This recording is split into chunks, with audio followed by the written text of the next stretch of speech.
In this tutorial, we will be creating this effect.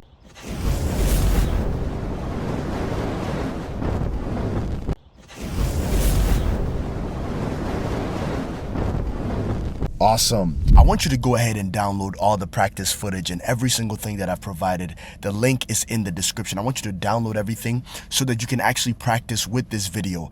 And then once you learn how to do it, you can go ahead and shoot your own video and then actually replicate the same exact visual. Now, if you're already advanced in using Adobe After Effects, you don't need to do this. But if you're not, I highly recommend following this step by step.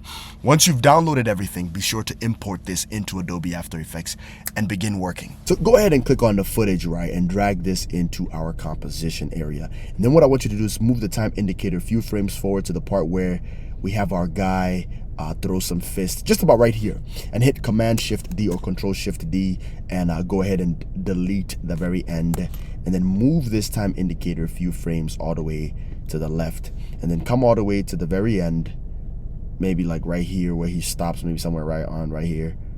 Doesn't matter, just press N on the keyboard, come in this space, right click on this space, hit trim comp to work area. So this is going to be the area we will be working with, and that's what we're going to be doing.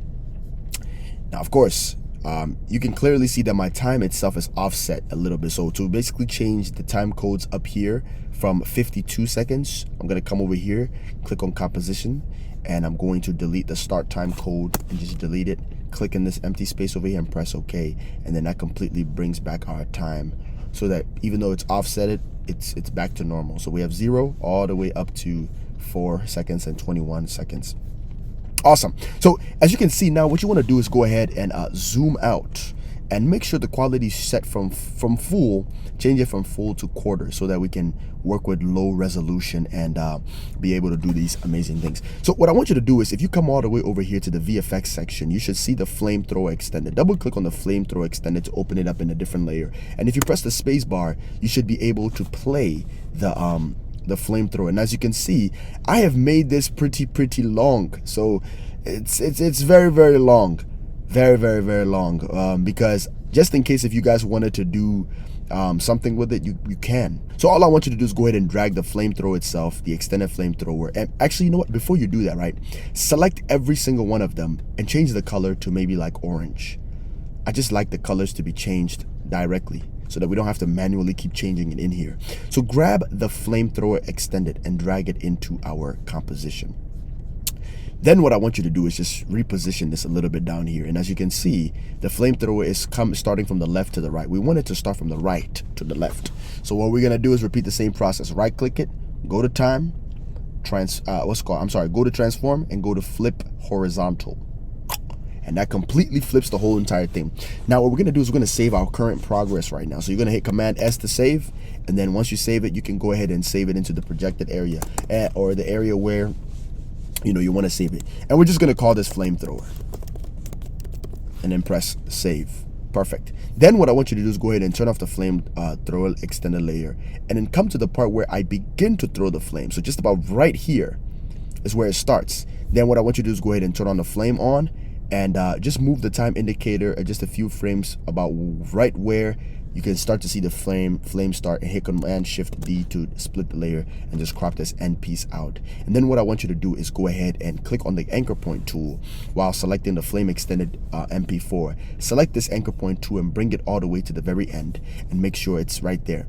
Now go ahead and click on your selection tool, and what I want you to do is go ahead and change the come to toggle switches and mode until you see mode. And under mode, I want you to change the mode from normal and change it all the way to screen.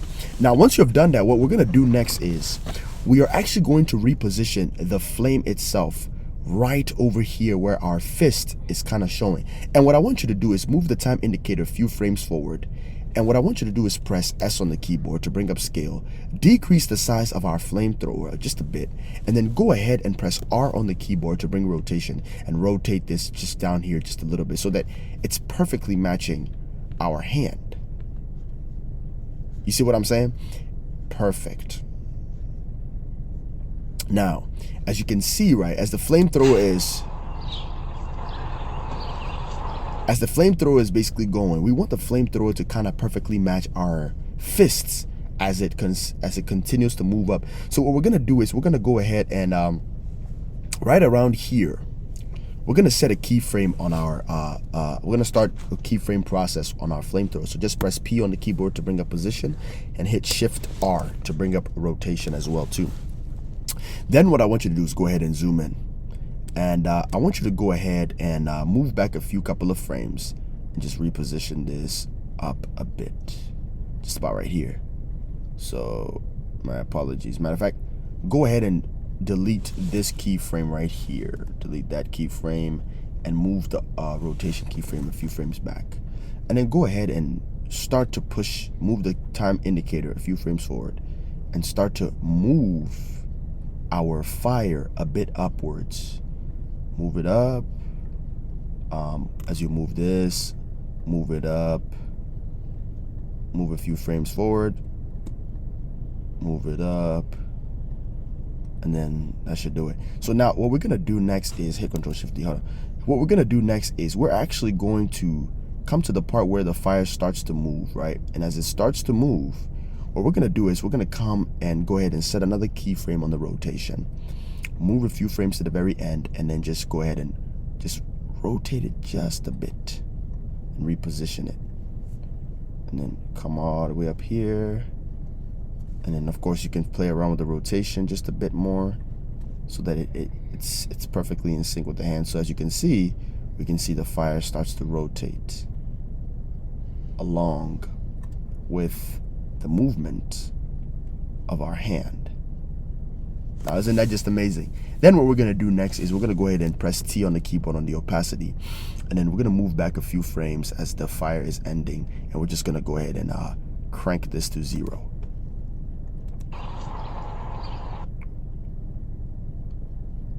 There we go.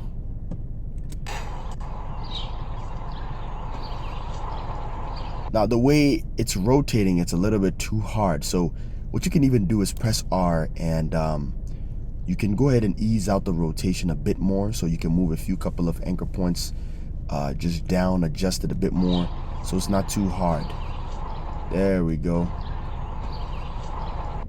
You can do it like that as well too. Perfect. Hit Command S to save the current progress. So what we're gonna do is we're actually going to play around a little bit with the outcome of the fire. Now, of course, based on how things are looking and based on this specific fire effects that I got, I know it's not necessarily the best, but like I always tell you, I'm just teaching you guys some techniques that you guys can use as well too. Maybe in the future I might have an update on this fire effect, and I'm gonna do another separate tutorial that I'm gonna upload. I'm gonna teach you guys how to add a little bit of wiggle to the fire itself. So just in case, let's say you wanted to add some wiggle movements to the fire, because sometimes the fire itself can bend. There are different techniques that I can teach you guys, but I want to do an actual in-depth tutorial on that one, and I'm gonna upload it for you guys completely free. So what we're gonna do next is we're gonna come all the way to the Effects and Presets tab, and we're gonna search up Color Vibrance, and go ahead and click on Color Vibrance and drag Color Vibrance into our layer. Be sure to come over here to the color section, and be sure to change the color from green to you know, we get that nice reddish look. We can change it up here a little bit to like somewhere around this color, FFB000, and then press OK, and then go ahead and be sure to adjust the brightness and the look to get that look that you're looking for. You know what I'm saying? And then go ahead and search up glow, and be sure to drag glow as well too into our flamethrower, and be sure to increase the radius a bit more so we can get that natural intensified glow. So as the fire is burning, we have this look. You know what I'm saying? I personally, if I'm going to press rotation, I personally don't like how the rotation is going. So I'm just going to delete this end piece, and I'm just going to manually move the rotation itself like this. So the rotation, I pressed R to bring up the rotation. So feel free to play around with the rotation so you get that nice look. So you see what I'm saying now? Perfect. And then hit Control S to save your current progress. Now that we have added some glow, let's go ahead and add some distortion. So we're going to come over here, right here. We're going to hit Option Command Y, or in other words, Control Alt Y if you have a Windows, and hit Control Shift D or Command Shift D to split the layer. And what we're going to do is we're actually going to add, right? We're going to add some distortion. So what I want you to do is go ahead and in your mask area, I want you to move the time indicator a few frames forward to the part where the fire hits the grass itself. And I want you to go ahead and drag and click on the pen tool. And I want you to go ahead and draw a rough mask around our fire. And then close the mask. Press M on the keyboard to bring up the mask properties. If you can't see the mask, I always tell you to change the color of the mask to a visible color that you can see against the background that you have selected. Now, be sure to do something. Press M on the keyboard to bring up the mask path. Hit a stopwatch on the mask path. And as you move back a few frames where the mask is getting the flame is getting much more smaller, what I want you to do is readjust the mask itself, right? Decrease the size of the mask. So you're gonna have to manually move the points of our mask and manually do it. It doesn't have to be completely perfect. And then as you can see, as the fire comes out, the mask itself gets bigger. And what you can even do is, as the fire itself is moving upwards, go ahead and click on the mask again and move the mask also upwards as well too, so that it matches very well with our fire. Be sure to adjust it as you move the time indicator forward. Be sure to definitely do that. And then go ahead and also press T on the keyboard to bring the opacity. Hit a stopwatch on opacity, move all the way to the very end, and then go ahead and just turn off our mask and hit Command S to save. Go ahead and rename the adjustment layer, so by pressing Return or Enter, and change it to Distortion. And go ahead and click away and hit Command S to save your current progress. Now, I want you to go ahead and come to the Effects and Presets tab and search up Heat Distortion. Go ahead and click on Heat Distortion and drag it into our distortion layer. And be sure to go ahead and adjust the heat amount. So increase the heat amount to maybe like 93. The distortion, you can leave it at 10. Go ahead and change the direction itself to somewhere down here so that it matches perfectly well with the flow of our fire. Go ahead and increase the speed of the distortion a bit more, but be sure to also increase the scale of the distortion. Be sure to come down here and press F on the keyboard to bring feather on the distortion and feather this out a bit more to like 114. So now if you have a look, it looks something like this. Now we're getting somewhere. We're getting somewhere. We're getting somewhere. We're getting somewhere. You guys like that distortion? I like it. So now that we have the distortion set in place, what I want you to do is go ahead and click on the distortion layer, hit Control D to duplicate it, press Return, and rename this from distortion to glow, because we're going to add a glow to it. Now I want you to go ahead and click on the glow layer, come up to the Effects and Controls tab, delete the heat distortion, come back over here to the Effects and Presets tab and search up curves. Click on curves, drag curves into our glow layer, increase the RGB a bit, come over here and click on red, increase the red just a little bit more, come over here and click on blue and go ahead and decrease the blue a little bit more so we get that nice orange tint look. Now be sure to change the color as well too, also from that color to yellow. Hit Command S to save your project and go ahead and double click M to bring up the mask expansion area. Go ahead and increase the mask expansion a bit higher and go ahead and increase the feathering a bit more. So maybe increase the feathering a bit more to 368. Be sure to do that. And then now if you go ahead and have a look, it starts off like this, but I want you to go ahead and press T on the keyboard to bring opacity. Add a keyframe right here, move this keyframe a few frames forward and decrease the value to 0. So now if you go ahead and take a look at it, it looks something like this. So we get that extra glow that comes from our fire, and at the same time, since we have duplicated the same exact glow layer from our distortion, we have the mask itself following our fire properly. And what I want you to do next is go ahead and hit Command S to save the project. And then what I want you to come over here and do is we are going to go ahead and bring in our new selected fire. Now, of course, I told you guys already, this flame is completely free, so I don't know how this is going to work perfectly with our shot, but I just want to go ahead and show you guys the same tricks that I did with the other previous tutorials. Go ahead and click on the flame ground fire, my apologies, and drag this below our distortion itself. Now, of course, the flame automatically is already starting, so I want you to go ahead and bring this right here to the part where everything basically starts, or in other words, matter of fact, click on the flame itself, right? I've renamed this to flame. Rename this to just G flame, and change that specific color to maybe like pink, so we can see the difference. What I want you to do is move it to where the fire actually touches the ground. So the moment the fire touches the ground, right about right here, is where we want our flames to start to appear. So what I want you to do is go ahead and click on normal under mode. Be sure to click on toggle switches and mode to see it. Under mode, click on normal and come all the way down to screen. Now you should automatically start to see that the black area has been removed. The black area has been removed. Now, of course, the moment the flame is coming, the fire just automatically starts. We don't want it to start just like that, right? We want to animate the fire a bit more. So what we're going to do is we're actually going to do something completely different. We're going to come all the way over here to our mask section, and we're going to go ahead and click and hold on the rectangle tool and come all the way to you see the eclipse tool. Then what I want you to do is go ahead and draw an eclipse tool just a little bit over to our left side, not on the fire, but a little bit over to the left side. Then what I want you to do is click on the selection tool, come all the way down to the mask section and change the color of the mask to black. That way you can see it much more better. Hit Command S on your keyboard or Control S to save the project. And what I want you to do is hit M on the keyboard to bring mask path. Now, what I want you to do is set a keyframe on the mask path. Move a few frames forward, right? Move the time indicator a few frames forward and go ahead and readjust this specific mask right around the area of where the fire is and increase the size of the mask. So now it should look something like this. It should have this progression as the fire itself is starting to form out on the ground. Then what I want you to do is press F on the keyboard to bring up the feathering and feather the edges out a bit more. All right, so feather it out to maybe like 100 and hit Command S to save your current progress.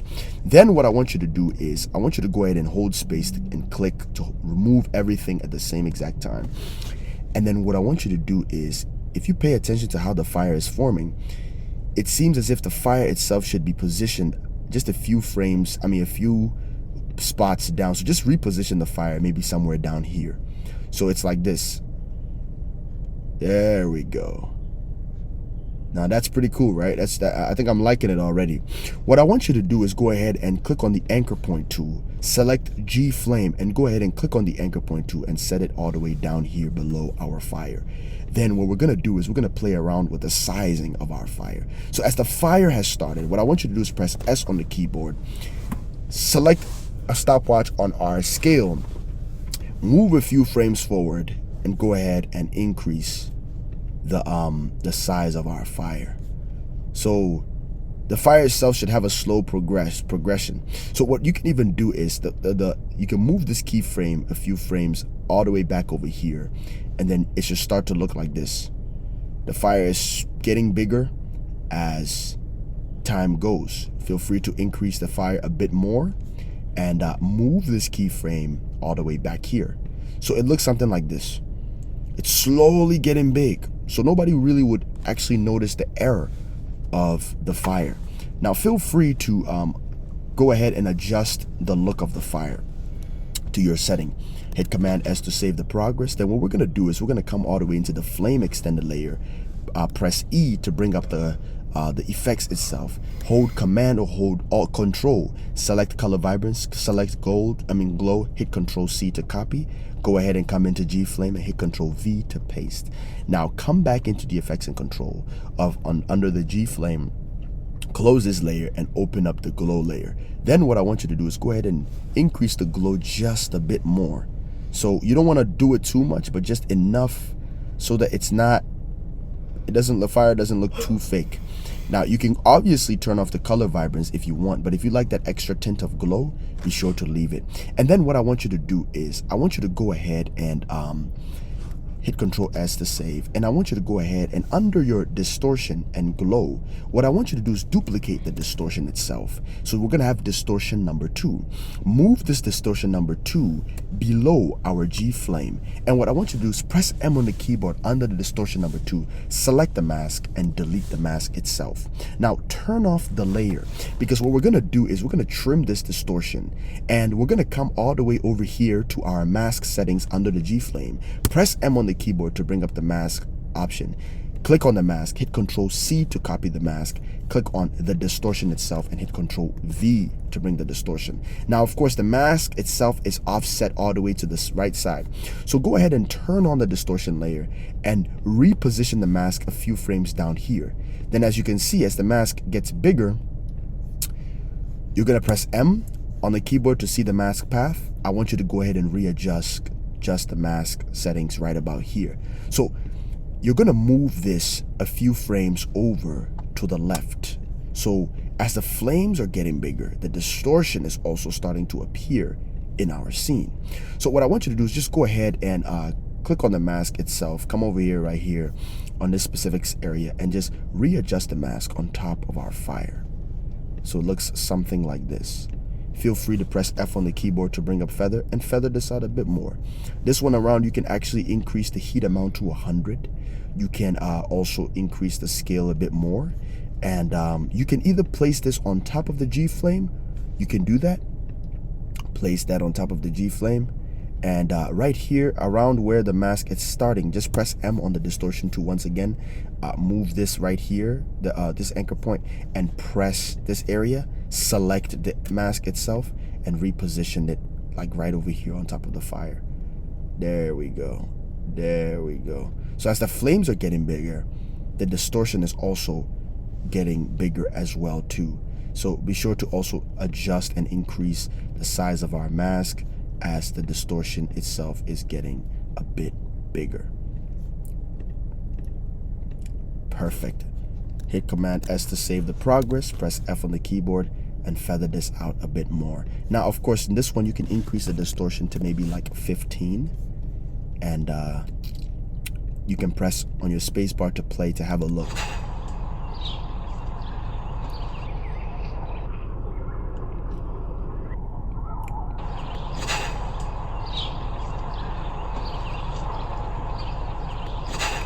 You see what I'm saying? Isn't that amazing? We have this nice, click on this area, we have this nice smooth animation. Perfect animation, perfect animation. Hit Command S to save. Click on distortion number 2 and be sure to increase the speed a bit more faster. Increase it to 5, no noise speed to 5, and increase the wind speed to maybe like 399. So that we have that rapid, distorted look.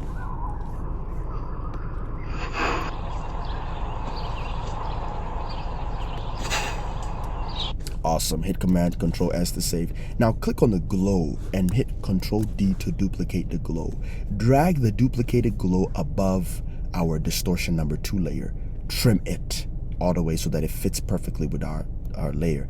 Press M on the keyboard and be sure to delete the mask. Then what I want you to do is click on the distortion mask, press M, hit Control C to copy that mask on the distortion. Click on the glow, hit Control V to paste that mask. So now everything that happens with the previous mask is going to reflect on this mask.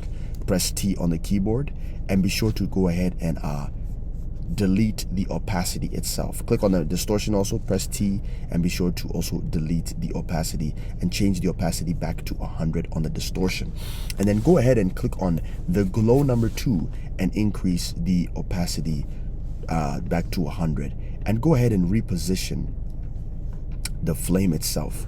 Press F and go ahead and adjust the look. Perfect. Then you hit Command C or Control C to save the progress. And then, did I do something wrong? My fault. Then as you can see, the flame starts and then it starts to glow. And as it grows, the distortion grows and the color starts to glow as well too. Isn't that amazing? Then what I want you to do is go ahead and hit Command S once again to save your current progress. Then I want you to go ahead and click on the glow. Come all the way to about right here. Hit Control D to duplicate the glow again. Press M on the keyboard and delete this mask. Go ahead and turn off the glow 3 and go ahead and select the eclipse tool and draw a mask at the base of our fire. Set this glow below the G flame and go ahead and turn it on. This is going to be much more of an intensified glow that we will be using in our scene. Go ahead and click on the blue in the effects and control side, decrease the blue a bit more so we get that bright look. Press F on the keyboard and feather this out a bit more. So at the base of the fire, there is this intensified look. Let me go ahead and change the color from yellow to black because it's impossible to see that color of the mask, and go ahead and reposition it. So then right about right here, you press T on the keyboard on the opacity to bring up the opacity. Move this keyframe a few frames forward as you click the stopwatch and decrease this to 0. So now as the flame starts, the glow starts. Now you see what I'm saying? Superb. Hit Command S to save your progress. Then what I want you to do is come back into the project area and be sure to click on the dust. Click on the dust and drag the dust right on top of everything. Then what I want you to do is go ahead and just about where the dust begins, I want you to trim the very tip of it and have the dust start when the fire starts. So you can go ahead and reposition the dust down here. And like I always tell you, feel free to change the color of the dust. Search up hue/saturation or effects and presets tab, drag it into our dust area, click on colorize, decrease the value of the colorization to 0, increase the lightness to maybe like white. Press T on the keyboard to bring opacity, decrease the opacity to maybe like 59-ish. Hit Command S to save. And what I want you to do is go ahead and click on the anchor point tool and drag the anchor point tool somewhere down here. And then what I want you to do is press S on the keyboard to bring up scale, and then set a keyframe on our dust area. Move a few frames forward, and then go ahead and increase the scale a bit more. So it can have this look if you press play. You know what I'm saying? Perfect. So we get a little bit of dust and we get a little bit of our fire as it's burning up the ground. Of course, you can always feel free to go ahead and apply the same exact effects that I added from the previous tutorial to make this look much more cooler.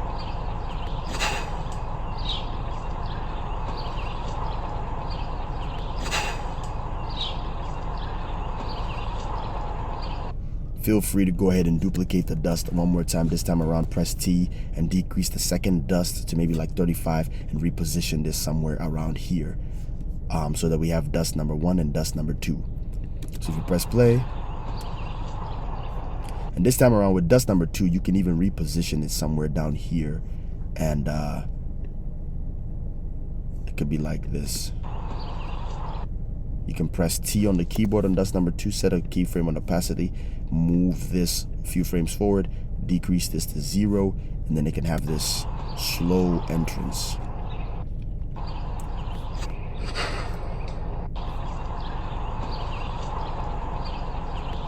You know what I'm saying?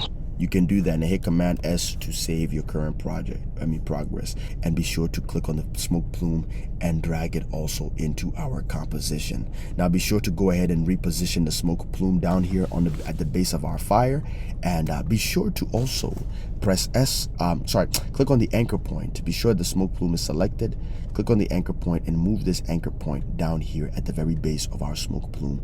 Then what I want you to do is go ahead and reposition this right about right here, and then you can go ahead and press normal under the smoke plume and change this to maybe like a screen so we can get this extra fiery look. Now of course you can always change it from screen to lighten to any type of look that you want, or you can add the hue/saturation to change the color. So you can add hue/saturation on top of it, press colorize, and maybe decrease the saturation value or increase the lightness a bit. So you can increase the lightness a bit, press T on the keyboard, decrease the opacity a bit, and then we can have that wonderful look. Then what you can do is you can go ahead and press S on the keyboard and set a stopwatch on the scale. Move this a few frames forward, and what you can even do is go ahead and increase this all the way up here so that we have this extra smoky look. Now you can place the smoke plume right here below our G flame, so it's right behind it, so we get this extra layer of smoke. So it should look something like this. So as the fire is coming out, the smoke is also coming out of the fire.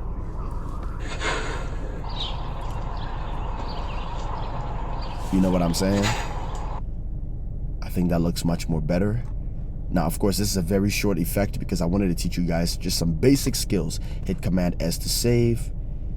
And you see what I'm saying? This looks pretty good. I like it.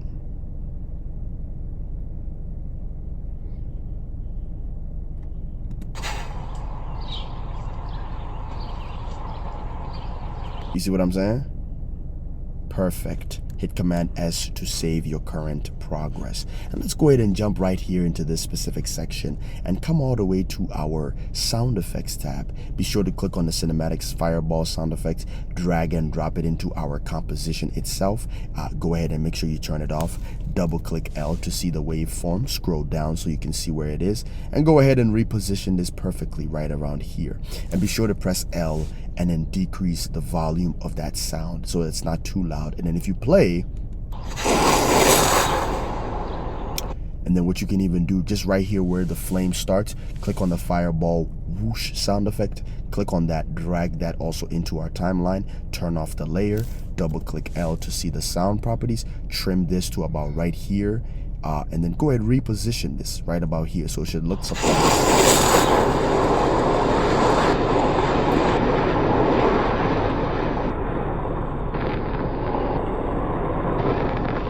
So look, so let me play one more time.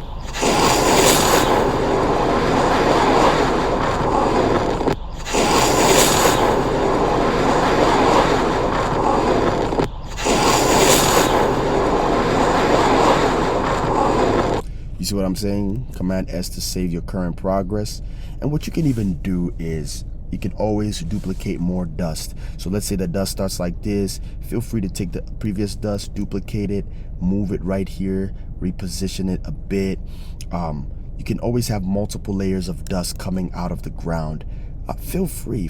Like this is something that, you know, we all learn how to do. You can even come over here, change the scale size. You can do that. You can do so much. You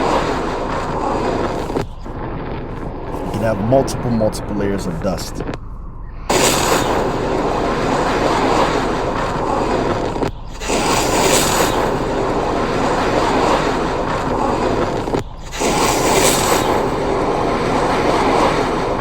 There you go. So you have a fire extinguisher. Yeah. So you see what I'm saying? Right now, my baby is right here sitting next to me and she's watching this. I'm even about to let her do an effect right now after I'm done so she can just basically just practice how to do it. I'm just going to teach her exactly how to do it. And as you can see, guys, we have created this flamethrower looking effect. You get what I'm trying to say? Pretty cool. We have added some fire to the ground. We're burning the ground. You can take the same concept that I told you guys in the very first episode, the very first tutorial of how you can create that burning sensation on the ground. You can apply the same exact metrics to this specific scene or your very own, and you know, do something cool with it. You know what I'm saying? Now, of course, most of the time, if the fire is burning, the ground itself gets darker. And for the purpose of this tutorial, I'm going to show you guys how to do that. Hit Command S, and I'm just gonna basically use the same exact metrics that I used in the previous one. I'm gonna go ahead and hit I'm gonna go ahead and click on this area, right click it, and right click in this space right here, and go to new and go to adjustment layer, and then we're gonna press enter or return, and we're gonna change this to ground effect, so FX for short. Then what we're gonna do is we're gonna solo out the ground effects layer, and we're going to solo out our ground itself.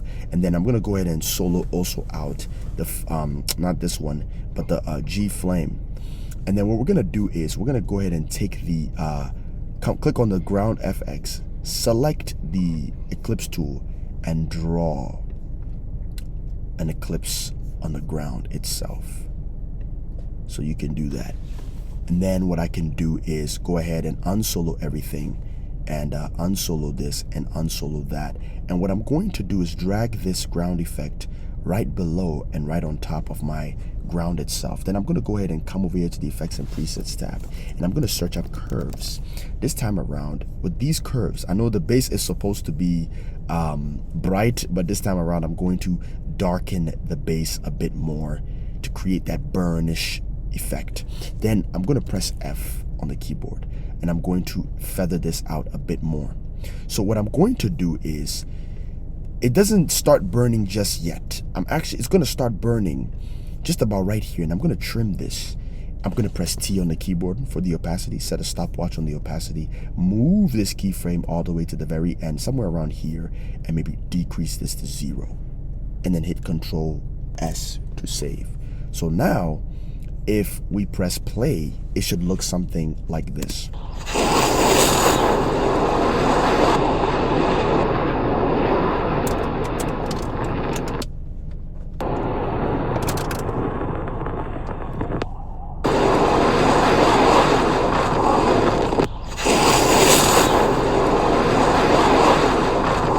So you see what I'm saying? We created that grass burn look, and you see how realistic it looks. You can do this. You know what I'm saying? Now, let's say if you wanted the burn itself to spread. Let's say you wanted the grass itself to look burnish, or to have that look continuously. You press M on the keyboard, triple click M to bring up the mask expansion. And under the mask expansion, you can set a keyframe on mask expansion.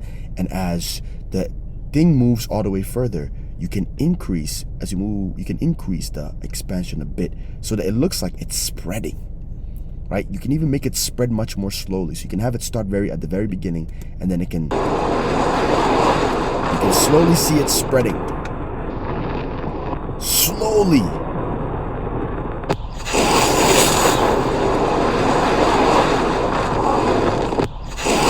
See what I'm saying? Because the video itself was so short, that's the reason why I'm not able to capture a lot more of that motion. Now hit Command S to save. Now that we have added that ground burn look, what we're gonna do next is we're gonna go ahead and add some light to me. All right, let's add an additional extra layer of glow to our light source. So come over here to glow number 2, hit Control D to create glow number 4. Now on glow number 4, what I want you to do is increase the mask expansion somewhere around here, and just adjust the mask itself. And what I want you to do is press T on the keyboard on that glow number 4 and decrease this to maybe like somewhere around 50. So it's not going to be too bright. So it's going to start from down here, right? And then as it starts, matter of fact, come all the way over here to the very part where the mask is and select all these masks and delete them, so that we only have that area. And what I want you to do is come over here and press T on the keyboard for opacity. Hit a stopwatch on opacity. Move this opacity all the way somewhere around here. Come all the way over here to the very beginning, somewhere around here. Decrease this to 0. Hit Command S to save. So now if you press play, the glow happens on you, on me, on the ground.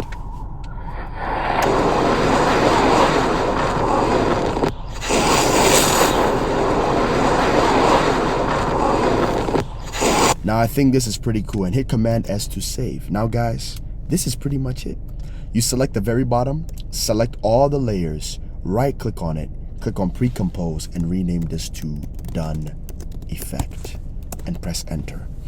Now once you've done that, what we're gonna add next is we're gonna add some small camera shake. So the part where the flame hits the ground and we start to see the flame arising, we can hit Command Shift D to split the specific area. And then what we can even do is come over here to the effects and presets tab, search up motion tile, click motion tile, drag and drop it into that layer, change the output width to 150. Be sure to change the output height as well too. Click on mirror edges and be sure to go ahead and enable some motion blur. And then we're gonna come over here to the effects and presets tab, and we're gonna search up wiggle position. Click on wiggle position and be sure to increase the wiggle speed to maybe like 5 and decrease the amount to maybe like 18. And then if you press play,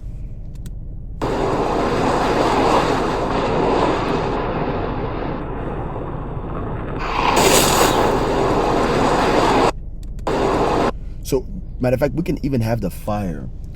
Actually, we can have the wiggle start somewhere around here. You can just trim this all the way over here and trim the very bottom also somewhere around here.